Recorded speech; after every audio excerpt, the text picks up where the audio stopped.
Hello hello അപ്പോൾ നമുക്ക് രാവിലെ ഒരു ഒരു എനിക്ക് ഇൻസ്റ്റാഗ്രാമിൽ ഒരു മെസ്സേജ് വന്നതാണ്. ഈ ചോദ്യം ഒന്ന് എക്സ്പ്ലെയിൻ ചെയ്യാൻ വളരെ എളുപ്പമാണ്. കുറേ പേർക്ക് അറിയുന്ന കാര്യമാണ്. ബേസിക്കായിട്ട് നമ്മുടെ 10ാം ക്ലാസ്സിലെ സിലബസിലുള്ള സാധനമാണ്. 10ാം ക്ലാസ്സിൽ എനിക്കൊന്ന് അതിന് മുമ്പുള്ള SCRT-യിലും NCRT-യിലും വ്യത്യാസമുണ്ട്. ഓക്കെ, അപ്പോൾ പോളിഗൺ അല്ലെങ്കിൽ നവഭുജം അതാണ് മാറ്റർ. എനിക്ക് കൂടുതൽ പരിചയം പോളിഗൺ എന്ന് പറഞ്ഞ പേരാണ്. മലയാളം എനിക്ക് അത്ര പരിചയമില്ല, അതുകൊണ്ട് എന്തെങ്കിലും തെറ്റ് വന്നിട്ടുണ്ടെങ്കിൽ നിങ്ങൾ ക്ഷമിക്കുക. ഓക്കെ, അപ്പോൾ കോൺസെപ്റ്റിലോട്ട് വരാം. പോളിഗൺ എന്ന് പറഞ്ഞു കഴിഞ്ഞാൽ നമ്മുടെ ട്രയാങ്കിളിലാണ് തുടങ്ങുന്നത്.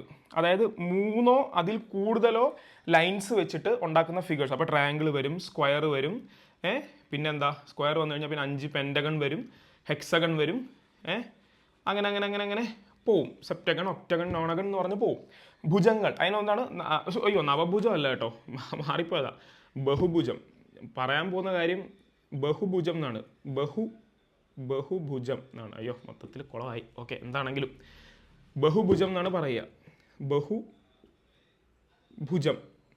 ബഹു എന്ന് പറഞ്ഞാൽ മലയാളത്തിൽ അർത്ഥം ഒരുപാട്, ഇംഗ്ലീഷിൽ പോളി എന്ന് പറഞ്ഞാൽ ഒരുപാട്, കുറേ സൈഡ്സ് ഉള്ളത്. ഓക്കെ, എന്തു ആയിക്കോട്ടെ. അപ്പോൾ ഈ ചോദ്യം നോക്ക്. ഈ ചോദ്യത്തിൽ ഒരു റിലേഷൻ പോലെയാണ് തന്നിട്ടുള്ളത് അല്ലേ? അപ്പോൾ ഒരു റിലേഷൻ കണ്ടുപിടിക്കുന്ന പോലെയാണ് നിങ്ങളത് കണ്ടുപിടിക്കേണ്ടത്. അപ്പോൾ ഇത് കാണുമ്പോൾ നിങ്ങൾ എങ്ങനെ ഈ ഇങ്ങനെയുള്ള ക്വസ്റ്റ്യൻസിനെ സമീപിക്കണം എന്ന് വെച്ച് കഴിഞ്ഞാൽ, ഫസ്റ്റ് ഈ ചോദ്യം വായിക്കുക. ഓക്കെ, ഈ ചോദ്യം നവഭുജം അല്ലേ, പഞ്ചഭുജം വന്നിട്ടുണ്ട്. നവഭുജവും പഞ്ചഭുജം. അപ്പോൾ പോളിഗണിൻ്റെ ചാപ്റ്ററാണ്. അപ്പോൾ എന്ത് ചെയ്യണം? നന്നായിട്ട് പഠിച്ച് നന്നായിട്ട് റിവൈസ് ചെയ്തിട്ടുള്ള ഒരാളാണെങ്കിൽ പോളിഗണുമായിട്ട് ബന്ധപ്പെട്ട എല്ലാ ഫോർമുലകളും നിങ്ങളുടെ മൈൻഡിൽ വരണം. പോളിഗണുമായിട്ട് ബന്ധപ്പെട്ട എല്ലാ ഐഡിയകളും നിങ്ങളുടെ മൈൻഡിൽ വരണം. പോളിഗണുമായിട്ട് ബന്ധപ്പെട്ട് എന്താ നമ്മൾ വരുന്നത്? ഒന്നിലേക്ക് പോളിഗണിൻ്റെ ഏരിയ വരും, അല്ലെങ്കിൽ പോളിഗണിൻ്റെ ആംഗിൾസ് വരും, അല്ലെങ്കിൽ പോളിഗണിൻ്റെ നമ്പർ ഓഫ് സൈഡ്സ് വരും. അങ്ങനെ നിങ്ങൾ നോക്കുക. അങ്ങനെ നോക്കിക്കഴിയുമ്പോൾ നിങ്ങൾക്ക് എന്താണ് പഞ്ചഭുജം എന്ന് പറഞ്ഞിട്ട് തന്നിട്ടുള്ള എന്താ 108 എന്ന് കാണുമ്പോൾ ഉടനെ കത്തണം. എന്താണ് കത്തേണ്ടത്? ആ കത്തേണ്ട കാര്യം എന്താണെന്ന് ഞാൻ പറഞ്ഞുതരാം. അതായത് പഞ്ചഭുജം അഥവാ പെൻറ്റഗൺ എത്ര സൈഡുണ്ട്?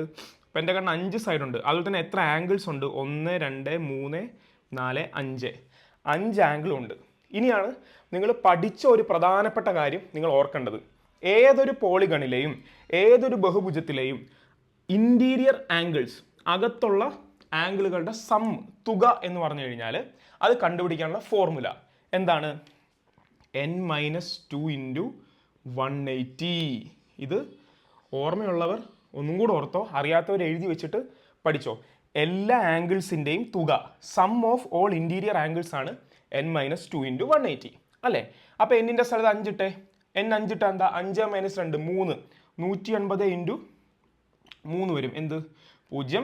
3 8 24, 2 മേളിൽ പോയി 5, 540. 540 എന്താ? എല്ലാ ആംഗിൾസിൻ്റെയും തുക. അപ്പോൾ ഒരു ആംഗിൾ എന്താ? മൊത്തം 5 ആംഗിൾ അല്ലേ? അപ്പോൾ എന്താ? 540/5 എന്ന് പറയുമ്പോൾ എന്ത് വരും? 108 വരും. 108 × 5 എന്താ? 540 അല്ലേ? അപ്പോൾ മനസ്സിലായി എന്താണ്? ഒരു ആംഗിളിൻ്റെ മെഷറാണ് 108. അപ്പോൾ എനിക്കിത് കത്താൻ കാരണം, എനിക്കിത് ക്വസ്റ്റ്യൻ കണ്ട ഉടനെ കത്താൻ കാരണം എനിക്ക് ഈ ഫോർമുല ഓർമ്മ ഉണ്ടായിരുന്നുകൊണ്ടല്ല. എനിക്ക് പെൻറ്റഗണിൻ്റെ എന്താണ് സം ഓഫ് ആംഗിൾസ് 540 എന്നുള്ള കാര്യം എൻ്റെ ഓർമ്മയിലുണ്ട്. കുറച്ചുകൂടെ പണ്ടായിരുന്നെങ്കിൽ അതിൻ്റെ ഒരു ആംഗിൾ 108 എന്നുള്ള കാര്യവും എനിക്ക് ഓർമ്മയിൽ ഉണ്ടായിരുന്നിരിക്കും. കാരണം പരീക്ഷയ്ക്ക് പോകുമ്പോൾ ഞാനത് പഠിച്ചിട്ടേ പോകുള്ളൂ. പക്ഷേ 540 ആണ് പെൻറ്റഗണിൻ്റെ ആംഗിൾസിൻ്റെ സം എന്നുള്ള കാര്യം എൻ്റെ മൈൻഡിൽ ഉണ്ടായിരുന്നുകൊണ്ട് ഭാഗ്യം. അപ്പോൾ എന്താ, ഞാൻ 540നെ 5 കൊണ്ട് ഹരിച്ചപ്പോൾ 108 കിട്ടി. അപ്പോൾ എന്നോട് എന്താ ചോദിച്ചിരിക്കുന്നത്? നവഭുജത്തിൻ്റെയാണ് ചോദിച്ചിരിക്കുന്നത്. നവഭുജത്തിൻ്റെ എന്താ ചോദിക്കുന്നത്? പെൻറ്റഗണിൻ്റെ ഒരു ആംഗിളാണ് ചോദിക്കുന്നതെങ്കിൽ നവഭുജം അഥവാ നോണഗണിൻ്റെ എന്താണ് ചോദിച്ചിരിക്കുന്നത്? ഒരു ആംഗിളാണ് ചോദിച്ചിരിക്കുന്നത്. അപ്പോൾ അതെങ്ങനെ കണ്ടുപിടിക്കും? ഇവിടെ 9 ഇടും. ഇവിടെ 9 ഇടുമ്പോൾ എന്താ? 9 - 2 7. 180 × 7. 180 × 7 എന്ത് വരും? ഒരു മിനിറ്റ്. 6 12 1220 1260 അല്ലേ? അതെ, 1260 എന്താ? എല്ലാ ആംഗിളിൻ്റെ സമ്മ്. അപ്പോൾ ഒരു ആംഗിൾ എന്താ? 1260/9. അത് ചെയ്യുമ്പോൾ എന്ത് വരും? 1260/9 ചെയ്യുമ്പോൾ എന്ത് വരും?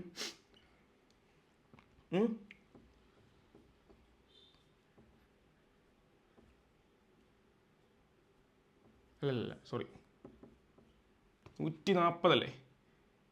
140.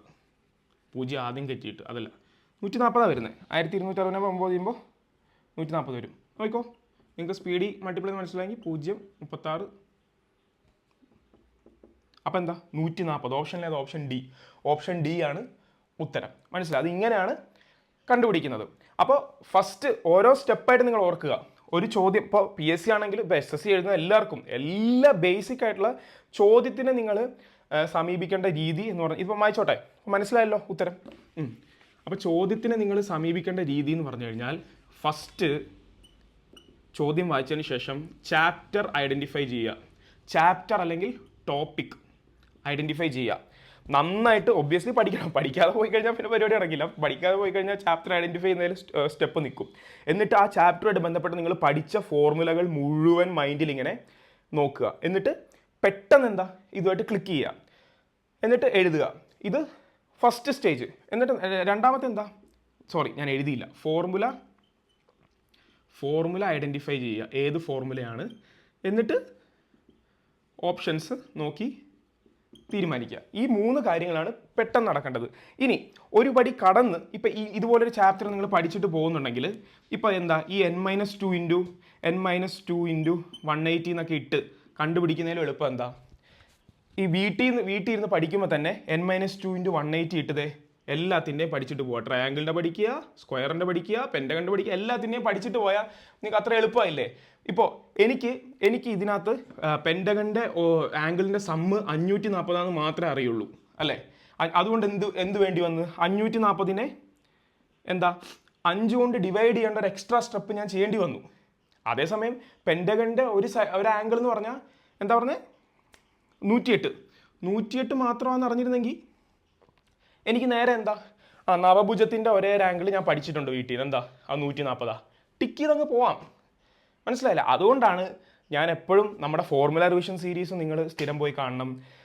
അതുപോലെ തന്നെ ഇങ്ങനെയുള്ള ചാപ്റ്റേഴ്സുള്ള എല്ലാ കാര്യങ്ങളും റിവൈസ് ചെയ്ത് ഡെയിലി റിവൈസ് ചെയ്യണമെന്ന് പറയുന്ന കാര്യം. കാരണം ഇതുപോലെ ഒന്നല്ല, ഒരുപാട് ആയിരക്കണക്കിന് ഫോർമുലാസും കാര്യങ്ങളും നമുക്കില്ലേ.